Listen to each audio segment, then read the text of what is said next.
It's time for another commentary, the ride, the thing. Hey guys, what's up? It's BigJackFilms here, and welcome to another commentary for one of our reviews. This, of course, being the review of the top 10 timeless Back to the Future moments, originally airing actually at this date, surprisingly. Obviously, the opening credits are a spoof to the previously on Back to the Future credits to 2 and 3, and yeah, we're just here to discuss what went on during the making of this episode. So obviously the first thing I should mention is this montage of some of my favorite films, Kong, Jaws, Jurassic Park, and all these Back to the Future merchandise. All those were from Universal Studios, obviously. You had the DVD, and probably the most notable thing is the poster for Back to the Future 3, because that is actually signed by Christopher Lloyd. I have had that poster since I was about 10 years old, because my uncle had worked with Bob Gale and Michael J. Fox and Christopher Lloyd on a film that apparently was never finished. And so my uncle and Christopher Lloyd would actually sit down and have smoke cigars together in the trailers, and Christopher took a real liking to my uncle. And my uncle had mentioned how I'm a big fan of Back to the Future at the time when I was a kid. So Christopher Lloyd said, "Bob, go get me a couple of posters." And so Bob actually brought a couple of Back to the Future 3 posters, and Lloyd signed one for me and signed one for my sister. And what's interesting about those posters is that the message Lloyd sent to me was, "Jack, keep your sword in the air." Now, at the time, I was big into Zorro, obviously, and sword-fighting swashbucklers, so that was kind of the message I got. But then as an adult, I realized, you know, there was another meaning to that message, "keep your sword in the air." And at that point, when I realized that, I was actually like, "Great Scott! What's wrong with you, Doc?" But yeah, so that's the whole story about that poster. I've had that for years, and I fucking love it. And in fact, I'll actually say this, Back to the Future 3 is better than Back to the Future 2. I'll give it that much. So when it came to making this episode, this was actually one of the first things I planned back in 2017. A lot of it stemmed from the fact that at the time we were actually making our annual trip to Florida. And obviously one of the things I like to do is stop by in Orlando for a couple of days and visit Universal Studios, the Orlando park, because it was such a big influence on me making films and making movies and all my favorite franchises from there, Confrontation, among others. So when I was doing this episode, I actually wrote it on my laptop on the ride down to Florida, because we didn't take a flight, we actually drove down. So on the drive through the mountains, I would actually write the script, and by the time we got there, I was able to load the script onto my phone and just shoot it at some of the sections at the park. So those were actually the first things we filmed for the episode, was at the park in February, and the episode didn't get released until November because I had such a big schedule. So obviously I did want to cover the trilogy at one point, but instead of doing it all in 3 videos, all divided, which would take forever, I decided to just review it in terms of my top 10 favorite moments from the trilogy. And yeah, that's kind of what I wanted to do, because I feel like if I did a whole review of it, maybe someday down the road I'll go into more detail, but for me, it was just more to just get my opinion on the films and how, yeah, these are some of my favorite films of all time. And I'll actually say, this is actually also probably one of my favorite episodes of the BigJackFilms reviews, only because of the quality of it and how good it looks, and especially the ending, which we'll get to. And especially this. I love these titles. I worked on these on my own. I took some footage of some clouds, a green screen DeLorean in the title. That was great to work on. It just reeks Back to the Future, in my opinion. And discussing the ride. So I rode the ride when I was a kid, and I loved it. And obviously, one of the things I knew I wasn't going to be able to do was do a proper review, because Tony Goldmark of Some Jerk with the Camera at Geek Vision did a much better review of it, and that's probably my favorite episode that Tony did on the ride. And Tony, if you're listening to this, that was one of my favorite videos you did. I loved it. And thankfully, with the ride review, some of that came in handy with kind of splicing some of this review, I will admit.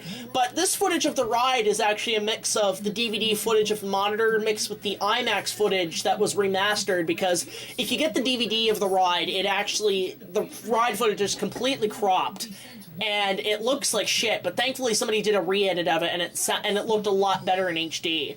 But yeah, I remember enjoying this ride as a kid. I remember the lineup, waiting for the lineup. I remember that scene where Biff's like knocking on the monitors and he was talking to us. I remember that clearly. But yeah, it was just a great piece of entertainment for Universal. And what's great about the DeLoreans, or it's kind of sad, when they closed the ride in 2006 or 7, a lot of the DeLoreans were just left to rot in a boneyard outside of the studio and have yet to be discovered. There are photos of those 8-passenger DeLorean shells that are still on display in like this boneyard. I just don't know where exactly they were. Now, this bit of Doc saying movie magic, that's what Universal's all about, that was from a promo from 1987 before the Florida park opened, and they have the scene where Doc goes through all the classic movies and everything, so they did a spoof of Confrontation, using footage from the King Kong encounter, surprisingly. Now, honestly, when I was writing this episode, I knew I was going to shoot some stuff in Florida, and maybe shoot some stuff with the DeLorean and the Simpsons ride. So a lot of when we were heading down there, I actually managed to get footage of some other cars that matched mine, because the car we use is a white van, and there was some. I just got some of these shots of us on the highway down to Florida, and then I waited early in the morning to get this shot, because I would walk down to the studio at like 6 a.m. to catch the sunrises on my way, walk across, because the hotel we were staying at was across from the studio, and I got that shot. And then I love this. I love these kind of shots, because I've done episodes at the park before, so I was kind of used to the environment and where to place the cameras and stuff at that point, which is pretty cool. I guarantee, because I was using a tripod to do these shots, a lot of people are probably looking at me like, what the hell are you doing? Now, one of the things that's great here is that I use the DeLorean time machine displayed at the park, but then when it cuts to me in the DeLorean, it's like months later, my hair is longer, and it's a other DeLorean that we used for the ending, surprisingly. I was not allowed to go inside that car, but I was able to use the car that was back at home, and I had it and everything. Now, one of the things, I will get to this in a sec, how we got the DeLorean, but I just want, yeah, so a lot of this was just stock footage, because we weren't too sure if we were going to get footage of the ride and stuff, or footage of the car itself. But I love this joke, how I just go, no, bastards! I matched it so well to the film. And what's great about it, well, the original idea was that that's where it was going to cut from the first ride through, but I wanted to expand it and use the time machine, but it didn't end up working.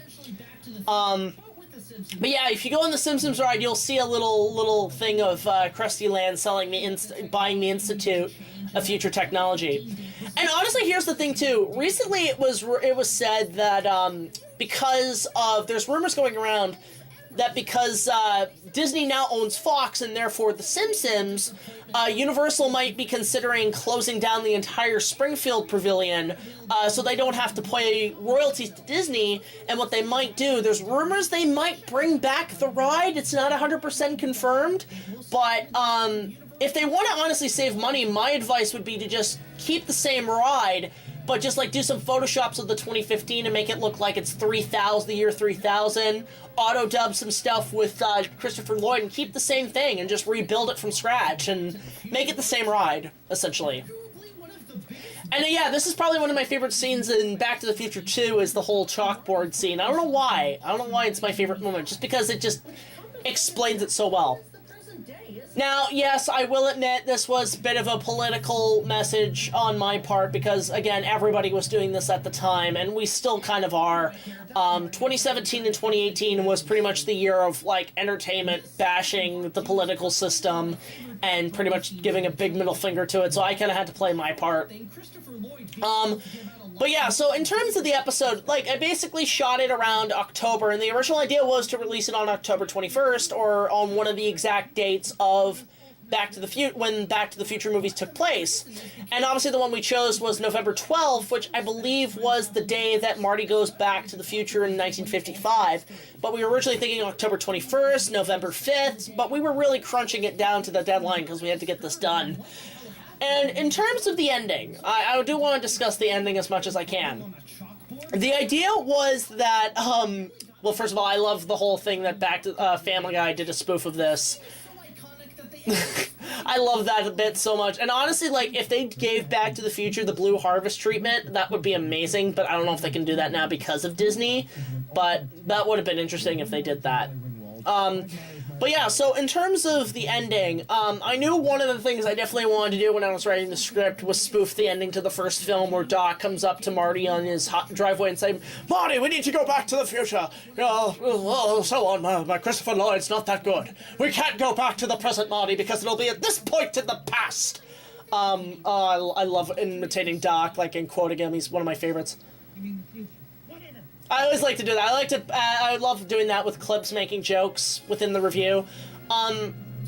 So yeah, in terms of, spoofing this part of the ending, obviously one of the things I wanted to do was get the DeLorean time machine, which for some people would be like, that's impossible.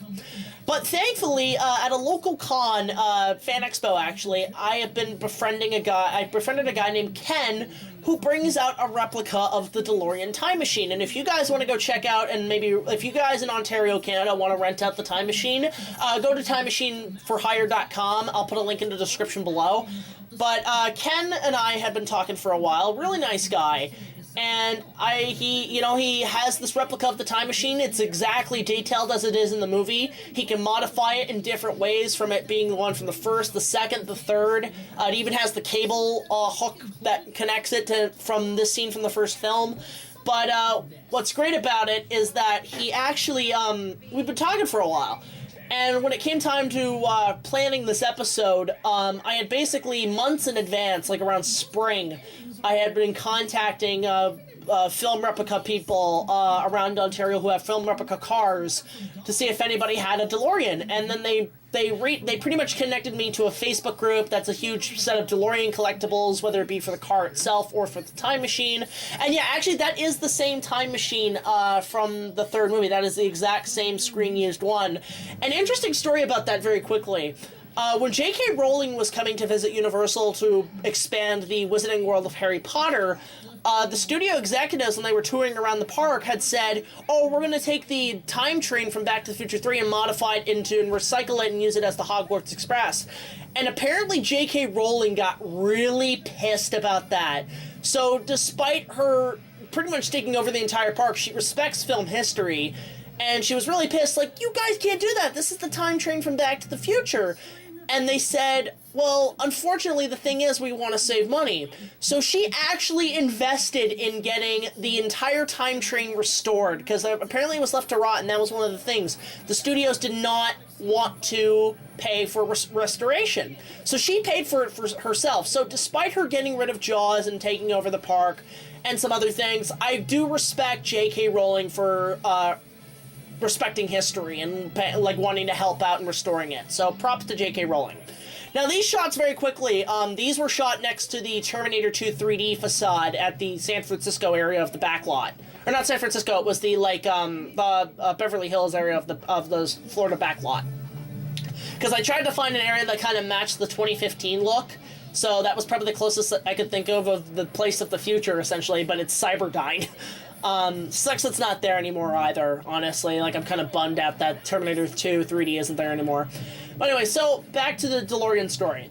So I basically had gotten in contact with a DeLorean Facebook group asking about people anywhere in Ontario that had the car.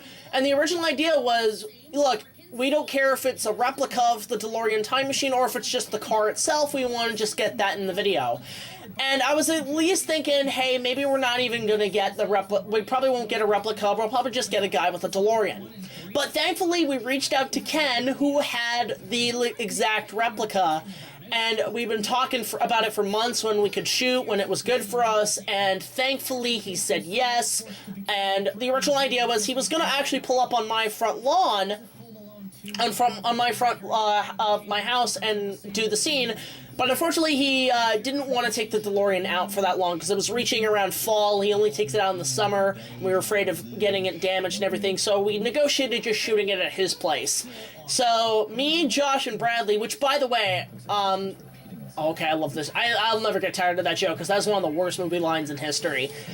So with Bradley jumping on board, I knew I couldn't do this episode without him in some way, shape, or form. So he was originally supposed to just be there for camera work, just as a stand-in. but because the original idea for when Doc shows up in the DeLorean, like the Doc impersonator, we were going to get Dr. Terawatt of Evil Incorporated on YouTube. And again, I'll put a link to his stuff down below. Dr. Terawatt really needs more subscribers because we really want to support our fellow men as much as possible. But we were going to have Dr. Terawatt show up and do the sequence as our version of Doc Brown, because that's kind of what he is in the show.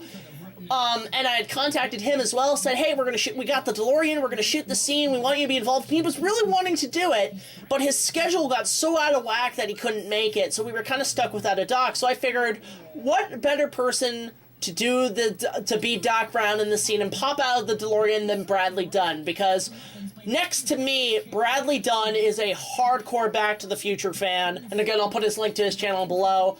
He is a hardcore fan of Back to the Future. In fact, it's his favorite film of all time, the first one.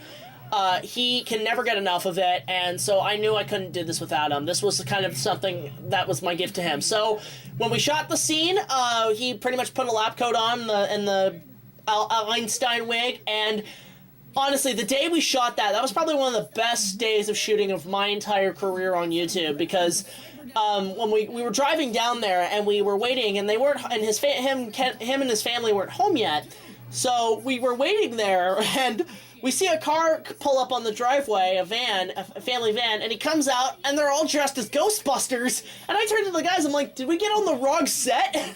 Oh my god, the Ghostbusters are here. But Ken was super nice, very nice, man. And what's great is when he pulled out the DeLorean time machine, he had, actually, it was just like the first movie when the DeLorean pops out of the trailer thing. Because as it was pulling out, and he was pulling it out and everything, we heard the music in our hands, in our heads, we were hearing, ba, bum, bum. And it was a joyous moment to have all of us there just see this thing pop out, and it was pure movie magic to see this thing. And then before we even shot it, I wanted to shoot as quick as possible, but we spent a bit in the DeLorean. We were kind of like each one of us took turns just sitting in it and just admiring the moment. I took about 10 minutes, or 5 minutes in the car. Bradley took about 15, and Josh was longer. He was about 20 in that thing. Okay, I love this. I always like to do moments from these movies, so obviously I wanted to do the chicken bit, but kind of up Biff by saying, hey, I'm not a chicken, you're a cocksucker. And that's kind of the original idea for this joke was to do kind of a spoof of the PSA commercial, where this kid offers this kid, drugs and says, oh, are you a chicken? And then he says, I'm not a chicken, you're a turkey. And that was the original joke, but I felt like that would have been too much. So I decided to do this little smart-ass joke where I'm like, oh, I'm not a chicken, and I bring up Doc Brown's chicken, which, by the way, I'm so pissed off they took that out, because, honestly, that shit, when I visited Hollywood, was honestly some of the best fried chicken I've ever had, and I'm really bummed they got rid of it. So, I guess we'll cut to commercial, and we'll be right back. Da-da-da! We'll be right back. And we're back! So back to the story about the DeLorean. So we're all just taking turns in the car, and honestly, we were just enjoying the atmosphere of it. It's, honestly, when you're sitting in the DeLorean, it's pretty tiny, it's pretty cramped. But we were enjoying all the details of it. He had the keypad, he had the time circuits, the frickin' flux capacitor. Everything was in this car, even down to the little watch that was on the dashboard that let Marty pump to 88 miles per hour. It was all there, and it was fantastic. And basically, yeah, we spent that time in there. Bradley, I really was kind of tearing up for Brad, because you can tell he was really emotional about it, because it's, again, Back to the Future, one of his favorite movies, and he's just sitting there just enjoying every moment. In fact, if you guys want to see us behind the scenes looking at the car, I'll link below to the blooper reel, as well as Bradley's video called I Stole a Time Machine. You can tell he's just, enjoying every moment, and it's really sweet. Honestly, I'm glad I can make Bradley's wish come true. But Josh was in there, and he just he rolled up the window, and he just said, I am nutting uncontrollably right now. We were just cracking up. So, we shot the scene. Meanwhile, Ken keeps coming in and saying, do you guys want some hot chocolate or drinks? So he gave us refreshments, because it was starting to get cold at the time. This was kind of on the very end of the deadline of this episode. And then afterwards, after we finished shooting, we knocked on his door and said, hey, we're done filming, if you want to bring the car in and everything, great. But then he said, you guys want to ride? And I was like, no way. So we all took turns going around the block, riding the DeLorean time machine, blasting Power of Love, and he didn't go 88 miles per hour because of the speed limit, but it was probably one of the highlights of my life, to ride in the DeLorean time machine. And then afterwards, actually, Josh recommended we get B-roll of the car, which was a very smart move, because we have, like, maybe about, I want to say 20 minutes worth of B-roll of this car, and we want to use it for future videos at some point if we ever need to use the time machine again.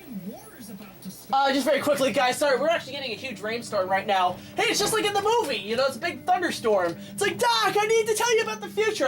I probably will see them back outside getting the car going. And yeah, I love this music where, like, it feels like the drums, the military drums playing. Like, you feel like it's like a bunch of aircraft about to take off. And yeah, this is something actually a lot of people complain about, is that the score to part 2 is very much like Predator, which is interesting. So, yeah, we all took rides in the car. It was a joyous moment, one of the greatest moments of my career on YouTube, filming that thing, as well as a great moment in my life just to be in that car. It was great. And honestly, too, I will admit, this is probably my favorite Wild West theme. Like, I love Good and the Bad and the Ugly and Fistful of Dollars and shit, but this is one of my favorite classic Hollywood Westerns themes. Okay, now this thing about Power of Love, I'll get to this in a sec, but it's funny with Power of Love. I love the song. It's one of my favorite tracks of the 80s, but I had to make reference to this. Sailor Moon in the original dub had this song called Power of Love, which was used in Season 2 in the second movie. And it honestly, yeah, it's for some people a little confusing, so I wanted to make reference to that. And one of the things that's interesting, actually, with Power of Love, there's a great AMV of that song that uses footage from Rosario Vampire, and it matches so well that if they ever did a Rosario Vampire movie, I would want to see it in the style of Back to the Future, or the tone. It's got that feel to it, and honestly, like, I'm wanting to write a crossover fan fiction where Doc and Marty end up in Yokai Academy, and when, like, fucking Marty is, like, they ask him what monster he is, he says, "Oh, I'm a werewolf," as a nod to Teen Wolf. I've always wanted to do that at some point. So yeah, we shot that ending, it came out really well, and I cut it quickly. It was a great moment, honestly. And that's the thing, too, I kind of realized. If I can get the DeLorean time machine, what stops me from getting the likes of the Ecto-1, the Herbie, or even the frickin' Batmobile, maybe? Let's see what happens, but yeah, like, I'm really glad we got to do that. It was great. And that's the thing, too. If you guys ever want to get the time machine for hire, all the money, all the proceeds and rent for the car all go to the Michael J. Fox Foundation, which is a fantastic charity, in my opinion. So definitely go, if you ever need to hire a time machine in Ontario, Canada, definitely do that. So what else to talk about this episode? This was pretty much the last episode we produced before the Season 3 finale. And it was a real game changer for us because it is kind of a filler episode. It doesn't really add much to the plot. Well, it kind of does. I mean, like, you show at the end that the Dark Lord Gablor is in cahoots with Biff, in that sense, which was a great scene that I kind of got to edit. And on top of that, it does kind of set up the next episode that, like, I do become the Werekong. But what's also great about it, it kind of just shows, yeah, we have a DeLorean time machine at our disposal that we can probably enter the Back to the Future universe at some point, which would probably come in handy in a future episode, maybe in Ready Player One, who knows. But yeah, like, what else, like, it's hard to talk about because I pretty much explained the whole making of this episode. Yeah, and this is another thing, like, I never saw the original, but, like, it's now available at this car museum in California, which is great. Although I'm hearing rumors that some of these car props that are in the car museum either might be staying there at this museum or might be going to the Academy Museum in California, because the Oscars are opening a big museum, including the original last mold of Jaws and the hand from King Kong Lives, which they're calling the one from '76, which is bullshit because that one is in Italy. Okay, now this joke with Doc getting pulled over, I actually kind of did steal that joke from an old GIF on YTMND.com. If you guys don't know what YTMND.com is It is it's a GIF website that predates YouTube in terms of memes. All the great classic memes before YouTube started there. And one of the ones I remember the most back in the day of the old days of the internet was this Photoshop image of Doc being pulled over, and this cop's like, "Do you know how fast you were going, sir?" And Doc's like, 88 miles per hour! So I wanted to just, like, kind of do it in visual video form. And yeah, I love this train scene. I remember watching this because when I was a kid, the first time I kind of got exposed to these movies, I was at a cottage up north. We used to rent this old cottage, me and my family, and it had a beach and everything. And there used to be an old corner video store, and we rented all 3 movies on these really used VHSs, and we watched them on this old TV, and they were great times watching these films. So I remember watching this for the first time and just flipping my lid in suspense. It was great. Okay, note to anybody who reviews a movie with trains, always make a Thomas the Tank Engine joke. You kind of have to. But yeah, it's also because at the time I was big into trains too. It's probably why I like part 3 so much, because I love trains. I always love that shit. But yeah, so I just remember back in the day, we rented them on VHS, and they were some of the best moments for me watching these films for the first time. And they've always become my favorite films. I love them. Like, it was great moments. I want to go back and rent that cottage at some point and give you guys a tour of that for nostalgia. And yeah, this is interesting. I want to point this out because my opinion of Back to the Future 2 has definitely changed over the years, especially post-2015. I find that now that 2015 has passed, the movie doesn't kind of really age well. And it's not just the fact that this scene is overly dated, essentially. It's a bad prediction. But also the fact that after 2015, like pretty much from 2015 to alternate 1985, the movie loses complete interest for me. Like, honestly, like, when they get to go back to the first movie, that's where the movie goes downhill, and it's really boring. Unless you, like, except for the final bit where Doc gets struck by lightning. That's great. But the rest of the movie just kind of goes downhill after that. But everything here is great. So for me, it's like, that's why I prefer Part 3 over Part 2, because at least Part 3 has a consistent story and doesn't stop halfway through, honestly. And it's funny, I think at the time they did that Jaws 19 joke was because Jaws the Revenge came out and the shark looked terrible. Yeah, I know. I've been really trying hard to lay off the politics in my later videos because I'm just so sick of that. I think, like, I obviously did some jokes here, but the big kicker was in the Kong King of the Apes review where I pretty much destroyed the Trump Tower in Toronto. But even at the time, that was pretty much gone at the time, basically. Yeah, like, these are the things that everybody wants, is the Mr. Fusion. Or everybody wants the hoverboard, but I want the Mr. Fusion. Now this bit, question to all my fans. I did this cover of Power of Love, and I loved doing it. It was great to do this track, and I actually made up these lyrics, and it was great. But would anybody like me to do a full cover of Power of Love? Because I'm really considering doing cover songs and, like, music videos and stuff. If you guys would like to see those, let me know in the comments below, because I've done track covers before. I did a cover of The Last Goodbye from The Hobbit, but I would like to do something like this with The Power of Love, maybe, and maybe some other tracks. I've got a few tracks of music I want to do covers of at some point. This bit was so hard to render because the shot of, like, it folding into that guy going, "Unless you've got power," was so difficult because I wanted to circle it, but the rendering was so hard because it wouldn't register that, which was weird on my computer because I used Pinnacle to edit. And this was probably the last video I did before I updated my Pinnacle stuff, so it was already on its way out. And yeah, I want these kind of pizzas, honestly. Like, these hydrated pizzas, those would be amazing if they started making those. Now, when I made this Rick and Morty joke, obviously it was because it was a spoof Back to the Future, but at the time, I never watched Rick and Morty. I've only seen, like, 1 or 2 episodes. I think it's okay. I think it's kind of funny.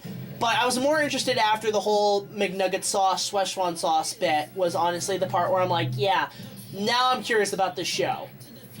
So, for me, Rick and Morty's just kind of there. I've never watched it all the way through, but a lot of people recommended me watching it.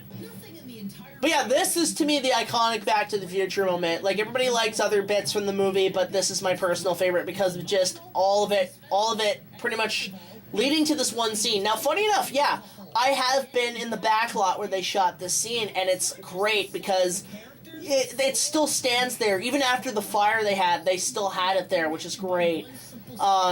but God, I love that whole backlot, the Universal backlot, and that, the fact Hill Valley's still there. Interesting, actually, the gargoyle statues are no longer on the clock tower. They're not there anymore. Actually, they ended up in the Boneyard at Universal Florida. They were in the Boneyard, and since then have no trace of where they went. Those gargoyle statues on the top of the clock tower. See, they're not there anymore. But yeah, I still love that backlot. If I could walk across that set, I would. Maybe next time I go into Hollywood, I'll get a VIP tour and maybe walk around it. I'll bring Bradley if I can, essentially, to California. But yeah, so that's pretty much. I can't really think of anything else. Okay, this joke here with the brick coming in, it's like, oh, that's awful. That was actually Josh's idea. Like, Josh had some hands in on the script, and he came up with that whole, oh, it's awful, and that actually turned out to be really funny. I actually would love that, like, out of all the props from Back to the Future, I probably would want that model if that ever still existed, because it's all just Coke bottles and stuff. I love that model. Like, all the models, like, from that and the third movie, I love.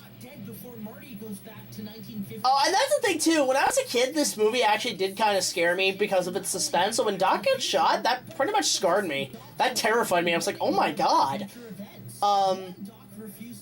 Yeah, because I think, honestly, the one thing that makes it kind of suspenseful for me and, like, really kind of freaky is the Sylvester score and the way it's shot. Like, having, like, experienced heavy storms and stuff in the past, like, they are pretty suspenseful. Like, for example, we had an F1 tornado hit our fucking neighborhood, which was really crazy. I'm not a fan of thunderstorms, although, unless it's a light show, it's great, but the wind is what bugs me. But yeah, like, that's kind of a suspenseful thing, so yeah, Back to the Future.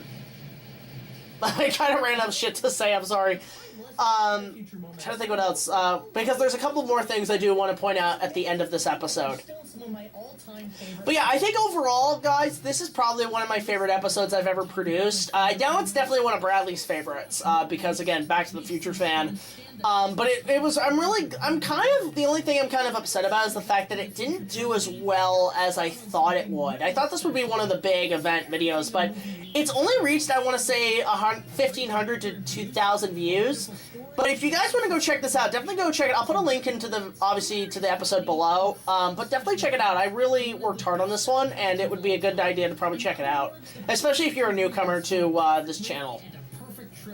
So yeah, I maybe someday I'll review the entire trilogy, and actually, I do want to do a Let's Talk on the actual other trilogy. There is another trilogy out there. I won't say exactly what it is, but it will probably be a Let's Talk in the future. The future's always written. Make it what you will. So yeah, now we're getting to the ending here, and god, this was a fun goddamn shoot. Great time shooting this. It was pretty quick and to the nose. I think we shot it in less than 2 hours. This is BigJackFilms? So, this was the one shot that I'm so proud of, is he actually sped up, the driver Ken, to put the dock wig on and did that shot. Bradley, unfortunately, could not drive that thing, even if he would love to. And also there's a couple of great bloopers here, which is great, because there's a couple times he's messing up his lines. Although, Brad, when he's, like, with the shades, you can't see out of those. Those are pure metal. And yes, I know, guys, there's a continuity issue where, like, Bradley takes off his wig, and you cut to it, and the wig's back on. That was my bad, because we were kind of just quickly trying to get these shots done. So, if I could, George Lucas said I probably would Photoshop that stuff. This bit with Brad just running, because, like, what's funny about that, I just wanted to make it a bit more of a joke in there, a bit more of a funny moment. So I just said, when you run away, wave your hands around like Doc Brown would, and that was the direction. That was great. And yeah, the guy had a Western Union replica, which was great. That came in handy. Now, it's hard to tell if we're exactly talking about Doc Brown here. Well, it kind of shows the signature, but I was originally thinking, like, maybe it's, like, Dr. Terawatt, because, again, he wasn't supposed to be in this episode. I think there was a whole thing I originally wrote where it was supposed to be like that, where he didn't show up and it was Bradley instead. That was hard to replicate the to-be-continued bit in the animation. Now, this joke, obviously, I wanted to set up where, yeah, we're not continuing this, obviously, but sometimes the internet, my fans will take things seriously and say, where's the part 2 of the Back to the Future video? And I wanted to make this joke, so we cut out a bit of the sign, and Josh would just hold it up like he was doing the bit, and it just leaves on an awkward note, which was hilarious. I love that. That's one of my favorite jokes. But that was great. And obviously the credits, you have the music from Back to the Future, the NES game, which I do own both games, and they are terrible, but I do kind of like this music. It gets so irritated in your head that it's catchy, in my opinion. And this was one of the first times I used this kind of credit sequence, which has improved since then. Now, in talking, about the post-credit scene, this was pretty fun to do, just basically setting up the next episode. I do want to know, guys, do you guys like these post-credit scenes? Let me know in the comments, because again, adding plot is really important to these, so this was one of my favorite moments. And yes, the Dark Lord does have kind of a holographic energy projector. But yeah, I love keeping him in the shadows, and we really only revealed the villain in, really the first Star Wars review. And actually, guys, we are planning to do a set of Star Wars commentary soon. I just want to do it with the entire main group of us, me, Josh, Bradley, and Eric, because that's something I think, because it was all a collaborative effort, I do want to discuss it together. So you will see those down the road. Obviously, you have Thomas Lovekio as the voice of Gablor. He is a great voice actor doing the Dark Lord, and I can't imagine anybody else doing that voice, so that was great.